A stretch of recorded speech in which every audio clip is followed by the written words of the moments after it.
Sveiki visi, su jumis aš Zita Baskienė ir konsultavimo centras Matrica. Šiandieną pasidalinsiu konkrečiomis datomis. Kodėl sugalvojau tai padaryti? Todėl, kad labai dažnai žmonės nesupranta, kodėl yra tie sunkumai. Labai dažnai kaltina kitus arba pradeda tiesiog savęs dėl to kažkaip nekęsti, atmeta save kaip nelaimingą žmogų arba panašiai. Tai matricoje yra tokia 11 matricos šaka. 11 šaka turi savo vietoje 4 matricos kodus. Vienas tų kodų yra pirmam vibraciniam dažniui šeima ir jausmai, aplinkos žmonės, giminės žmonės, vaikai ir santykiai.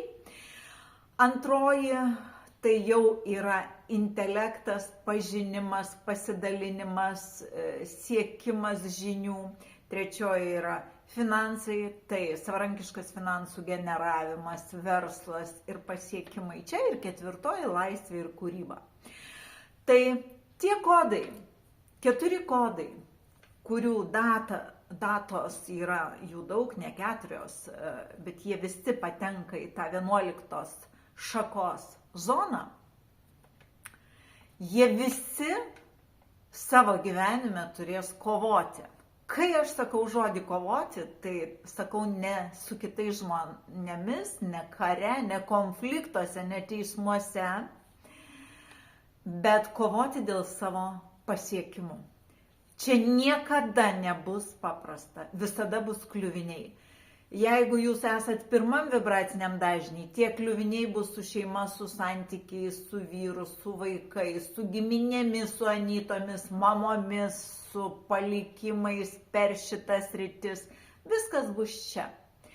Jeigu jūs antram, jūsų nepriims į universitetą, jūsų darbo nepamatys kažkokio gero arba produktyvaus, arba uždarys kelius, arba nepastebės kažkur, kur jūs pateikėt savo prašymą. Visur reikės eiti, atidaryti duris ir sakyti, kodėl. Žiūrėk, čia buvo taip.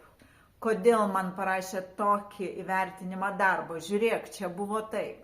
Finansuose visada bus, kad kažkas nugarins tuos finansus, kažkas netinkamai pasielgs kaip verslo partneris, norėsit sukurti verslą, uždarys duris, neduos leidimo, nepasirašys įvairiausios situacijos. Ir pats 4 dažnis, tai situacijos dažniausiai su tuo, kad kovoti reikia dėl savo laisvės, dėl savo kūrybos, dėl savo kelio scenoje, pripažinime arba laisvo gyvenimo stiliuje.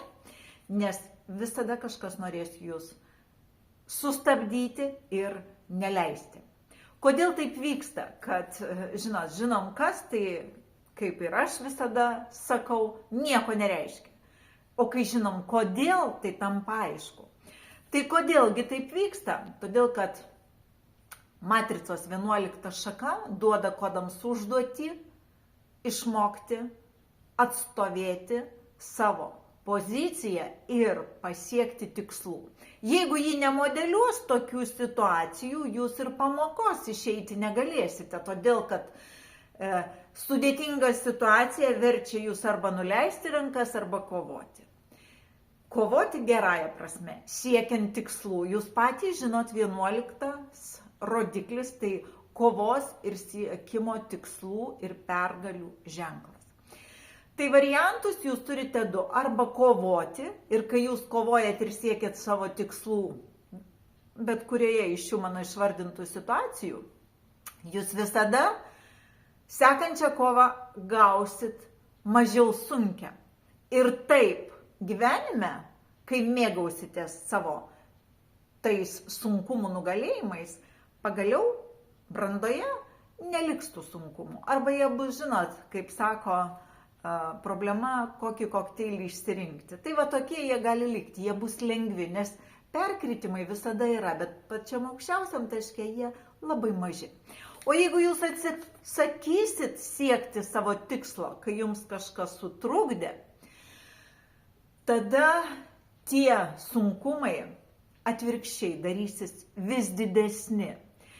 Kodėl nusprendžiau pasidalinti tomis datomis, jas visas išvardinsiu, todėl kad bendravau su moterim, aš jos nekonsultavau, ji nesiryžo ateiti konsultaciją, bet ji patyrė labai stiprius išbandymus gyvenime, net klausyti buvo šiurpu, net nenorėjau iš tiesų klausyti, bet žmonės kartais mėgsta pasidalinti, o aš jau turbūt išmokau pastatyti tam tikrus instrumentus, kad viso to nesugerti ir tiesiog taip ir virsta tie sunkumai pačius didžiausius, kai mes nesuprantam, kad mums reikia kovoti. Dažnas sako, kad jeigu uždarė duris, ten nereikia brautis, ten nereikia eiti, ten nereikia, jau taip gyvenime nulemta. Tai vėlgi pasikartosiu, nulemta yra visiems skirtingai. Nulemta tai tik tai, kad jūs turite atlikti tam tikrą užduotį. Kaip jūs ją atliksit? Pasirinksit eiti, neiti, pasirinksit vieną ar kitą pusę.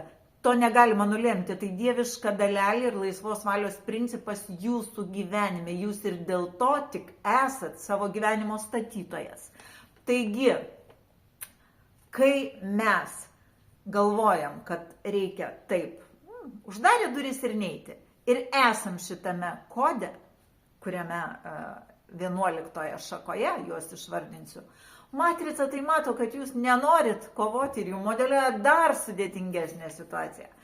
Todėl visiems yra skirtingai ir datų yra nemažai, aš pasakysiu visas jas. Tai pirmasis dažnis, sielos esančios pirmame dažnyje, meilės, santykių, šeimos, vaikų kūrimo kontekste. Čia dažnai moterys sunkiai pastoja, ar ne, ir joms reikia pasiekti to, jos turi imtis tam tikrų dalykų, keisti kažką, kad tai įvyktų. Ir visose kitose susijusiose srityse, kur reikia kovoti, tai yra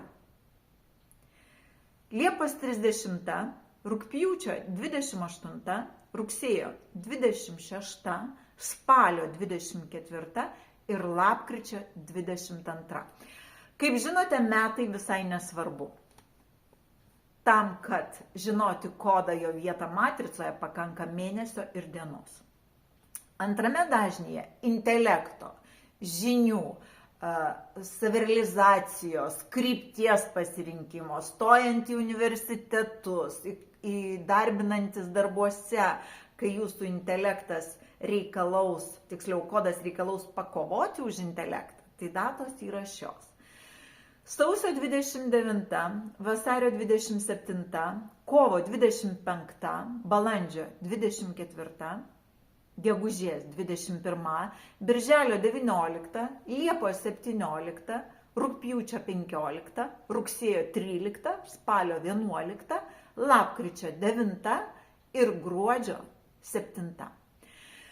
Su finansais trečiame vibracinėme dažnyje esančios sielos gaus visada kliuvinius tam, kad pakovoti, pastatyti verslą, sugeneruoti finansus, susikurti gerbuvį. Tai jau yra ir verslai, ir visa kas su finansais. Tai yra sausio 16, vasario 14, kovo 12, balandžio 10, gegužės 8, birželio 6, liepos 4 ir rugpjūčio 2. Ir pats aukščiausias dažnis, kai jums reikės pakovoti dėl savo laisvės, galbūt atsisakyti stereotipinio požiūrio, ir tai gali būti ta laisvė jau visur, ir šeimoje, ir versle, ir intelekte. Gal kai jums reikia palikti viską ir išvažiuoti keliauti po pasaulį, arba išeiti į sceną arba parašyti kažkokį labai svarų kūrinį, kuris padės žmonėm ir paliks tokį pėdsaką jūsų patirčių ir gyvenimo. Tai yra sausio 3 ir vasario 1 diena. Kaip pastebėjot, labai mažai yra iš 4 dažnio kodų. Taip, todėl kad jame yra mažai žmonių. Mūsų dauguma yra tam žemesniam vibraciniam lygmenį, todėl tas pasaulis greičiausiai ir eina tokia nusiridenimo linkme savo filosofiniu ir tokiu moraliniu aspektu, tik labai aukštai gal finansiniu ir tokiu to materialaus gerbuvio kontekstu. Tai jeigu jūs esate gimę vieną iš šių mano išvardintų datų, mėgaukitės kova. Kova gerąja prasme.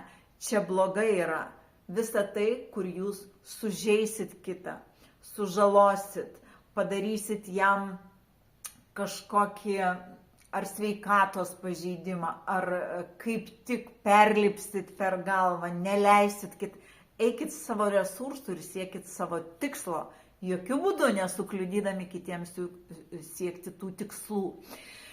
Žinot, kai jūs pradėsit mėgautis pasiekimais, sunku ir kaifuojat, bet kaip aš galiu, kaip aš galiu nenuleisti rankų, koks aš esu šaunuolis ar kokia aš esu liuks, kad man nesiseka, aš einu toliau, darau, man neleidžia, aš einu darau.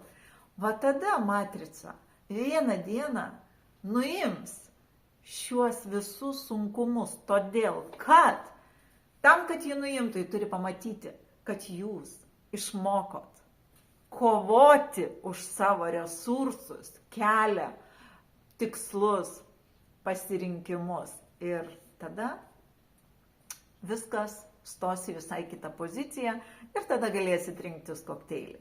Tai jeigu tai yra mokykla, tai ta mokykla tam, kad mes išmoktumėm. Kiekvienas mūsų atsirandam eidami per daugelį mūsų įsikūnijimų žemėje, vienoje ir kitoje vietoje. Ir kodėl vieniems lengva, kitiems sunku, todėl kad vieni praėję jau tai, o kiti dar ne. Tai linkiu jums praeiti, pasiekti ir finale pakaifuoti. Visada labai smagu atsisukti atgal ir pasimėgauti savo pasiekimais. Tai vienareikšmiškai linkiu jums taikių kovų, aukštų tikslų, nenuleisti rankų. Ačiū.